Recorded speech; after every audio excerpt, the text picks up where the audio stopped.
So that was an example of a motivational quote Instagram post. And we'll show you the behind the scenes of how to create content using Lightroom, Final Cut Pro, and free stock images. This is pexels.com, which is a free source for stock photography. You want to check the usage license, look for Creative Commons, so you don't have to do any attribution. Preferably, and there's a lot of content out there, but preferably you want to produce your own. But if you can't, there are resources out there like Pexels. So let's jump into Lightroom real quick. I'm going to import those photos, and Lightroom is the premier photo editing tool for most Instagrammers. And a lot of people asking about filters. Well, there are filters out there, but you got to be very careful because presets do not always work with all images. There are some presets that work with RAW files, JPEGs. Like this is a faded preset, and it works very good for those airy, desaturated flat lays that you see. That's very trendy and popular in the kinfolk and earthy PNW crowd. So this is a desaturated look, but that filter is not going to work on a dark image like this. So there's things that account for like exposure and how the background of the image is how it was originally taken. So you can't just apply a preset on anything and assume it's going to work. You're going to have to go in and adjust. So like this dark image here, the shadows are all muddled, and for it to look consistent with the other previous images, I'm going to have to adjust the shadows and highlights, maybe do the curves.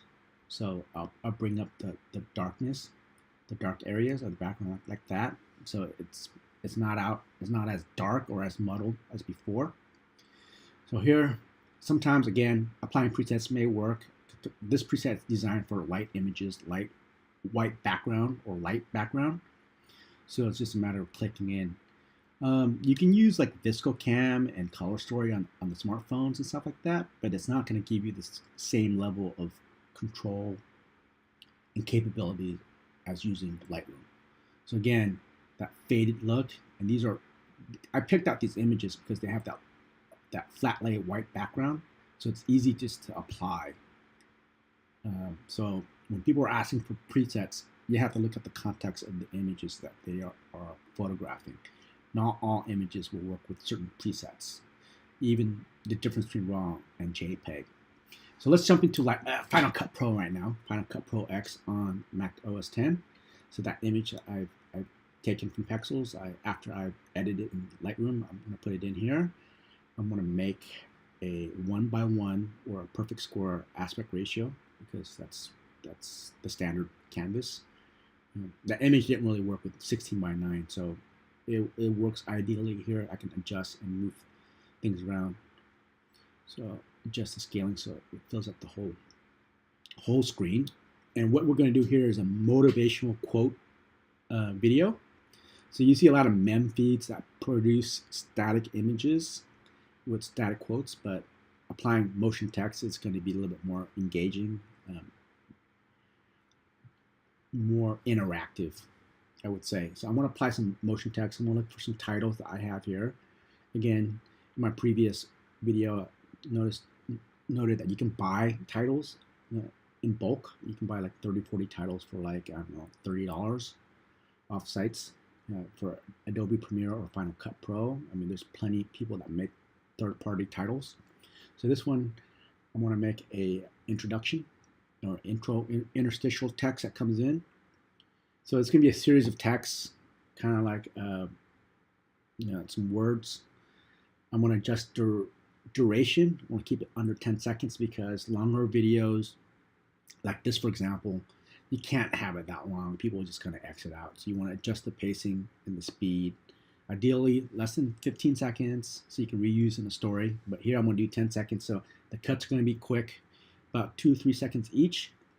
And I'm going to do some other stuff to this image. I'm going to slice it up into 3 pieces. I want to cut it.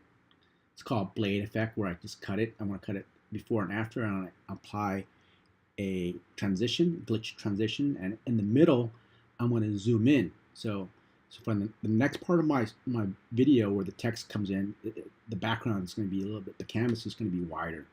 So you see it kind of blip a little bit and zoom in. So that's a little visual effect that keeps the user kind of engaged still. Otherwise, they're just gonna exit your video. So try to do something every 3 seconds, 3 to 4 seconds. So I want to add my series of text here. Change the typeface to match. I'm going to use a glitch. This is what I call a glitch title. Kind of buzzes. And one thing I do is once I do my first text, I just copy and paste the next one. Now I want to add music next. Music keeps up the pacing, and again, it keeps them interested. You want to find audio that loops. And you can see there it kind of goes in. There's a wipe. Now I want to add my closer, which is a little CTA, or add some other text, but you can see. Again, titling can tell a story, series of titles, or series of texts. I'm gonna look for one that's good for my closer. I like this one. And I'm gonna change the palette from the template. That yellow it's gonna clash with that pink background. I'm gonna make it pastel. So I'm gonna go in. Properties, change the face color.